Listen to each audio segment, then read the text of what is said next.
Tonight, let your attention be stayed on Jesus, not your problems. I learned this from HINN many years ago.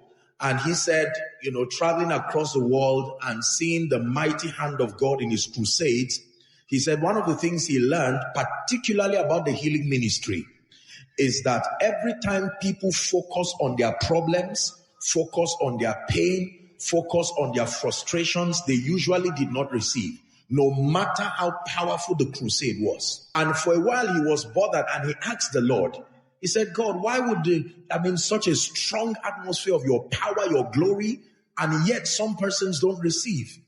And according to him, he said the Spirit of God ministered to him that for as long as Peter kept looking at the waves and the sea, he began to sit down. For as long as the nation of Israel kept looking at the serpents that were coming to bite them, there was no victory. But when Peter set his gaze on Jesus, when the nation of Israel looked at the brazen altar, and he said he found that day a secret that changed his life. That when you are in the presence of God, in spite of the fact that you came with the pain, in spite of the fact that you came with the bills, listen, in spite of the fact that you came trusting God for a visitation, you have 24 hours left.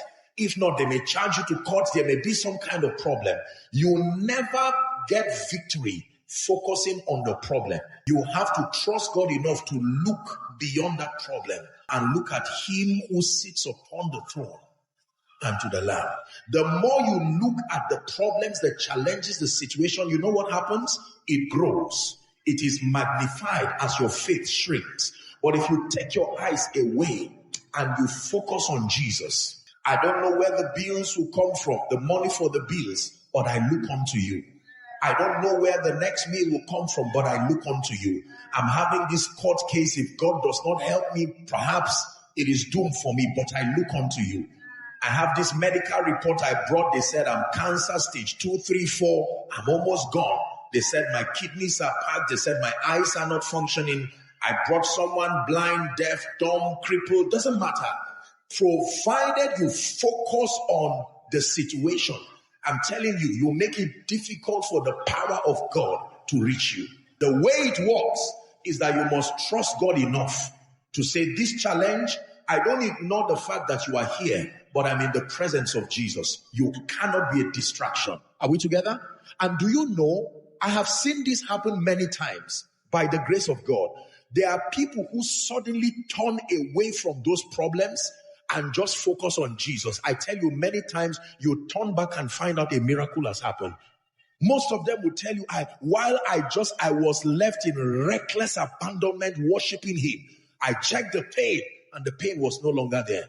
I checked the right ear. I just discovered it's open. Because it's like the Holy Spirit trying to bring the power of God to you.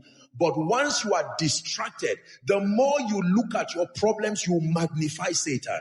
Agreed that these problems are in varieties and that they come with different levels of emotional impact. Agreed that these problems, some of them are long-standing, but for as long as you focus on your challenge, for as long as you keep your eyes on the problems, you're never really going to receive a miracle. It was a lesson I learned from his ministry, and it's changed my life because I've seen it work.